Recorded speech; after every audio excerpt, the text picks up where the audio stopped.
الرحمن الرحیم ان الصلاۃ تنہا عن الفحشاء والمنکر. صلوات پڑھیں محمد والا.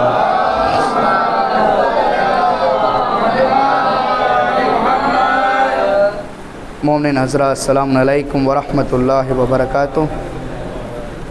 آپ تمام مومنین کو روز جمعہ ماہ رمضان مبارک کا بہت بہت مبارک ہو. یہ ماہ رمضان مبارک کا یہ دوسرا جمعہ بابرکت والا مہینہ، فضیلتوں والا مہینہ. خداوند عالم اپنی محکم کتاب میں ارشاد فرما رہا ہے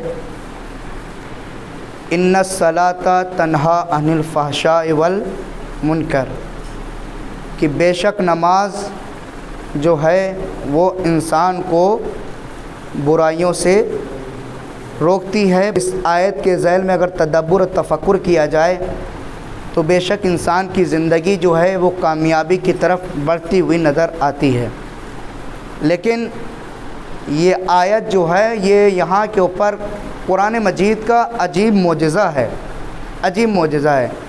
جہاں کے اوپر بات کرے گا کبھی کبھی یا ایھا الناس کر کے خداوند عالم بات کرتا ہے، کہیں کہیں کے اوپر یا ایھا الذین آمنوا کر کے بات کرتا ہے.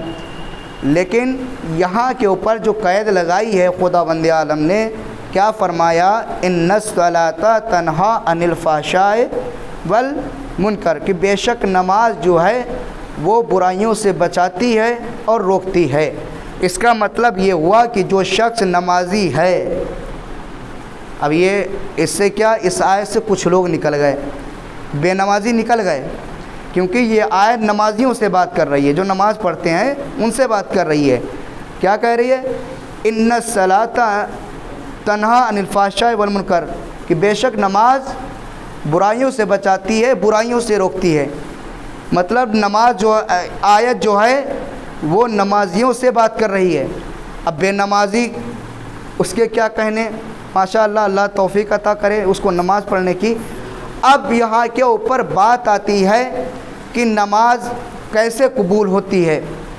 مثال کے طور کے اوپر جب ہم کسی ہاسٹل میں، جب ہم کسی مدرسے میں، جب ہم کسی کالج میں پڑھائی کرتے ہیں تو وہاں پہ ہوتا ہے ایگزام کے بعد پھر ہم کو دیا جاتا ہے رزلٹ میں یہ بتایا جاتا ہے ہم کو کہ ہم نے کہاں تک محنت کی تھی، کہ ہم نے پڑھائی کی تھی تو ہم پاس ہیں، اگر پڑھائی نہیں کی ہے تو فیل ہیں.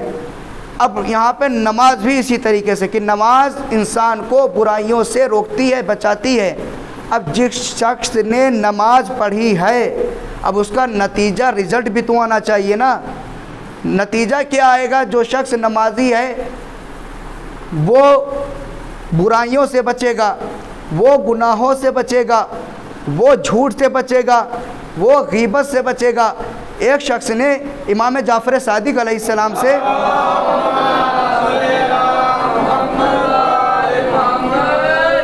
سوال کیا، مولا ذرا یہ بتائیں کہ کیسے پتہ چلے گا کہ ہماری نماز قبول ہو رہی ہے یا نہیں قبول ہو رہی ہے.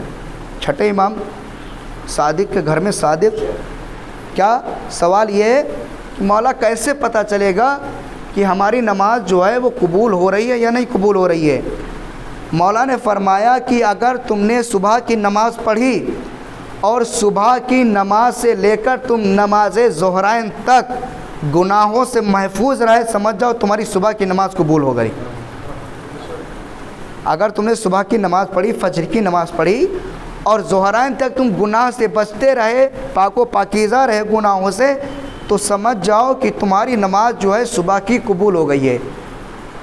کہا اور مولا اور کیسے قبول ہوگی؟ امام نے فرمایا کہ اگر جب تم نے ظہر اور عصر کی نماز پڑھی ہے اور مغرب تک اگر گناہوں سے بچتے رہے تو سمجھ لو کہ تمہاری ظہر اور عصر کی بھی نماز قبول ہو گئی ہے. اور مولا نے ارشاد فرمایا کہ اگر کسی شخص نے مغرب اور عشاء کی نماز پڑھی ہے اور وہ پوری رات گناہوں سے محفوظ رہا فجر تک تو اس کی مغرب اور عشاء کی نماز قبول ہو گئی ہے. سبحان اللہ. دیکھیے ہمارے اماموں نے کبھی ہم لوگوں کو تنہا نہیں چھوڑا ہے، کبھی بھی اکیلا نہیں چھوڑا ہے، سب کچھ بتایا ہے کہ گھبرانا نہیں، پریشان نہ ہونا، ہم تم کو بتائیں گے کہ حلال کیا ہے، ہم تم کو بتائیں گے حرام کیا ہے، ہم تم کو بتائیں گے کس راستے پہ چلنا ہے، ہم تم کو بتائیں گے کس راستے پہ نہیں چلنا ہے۔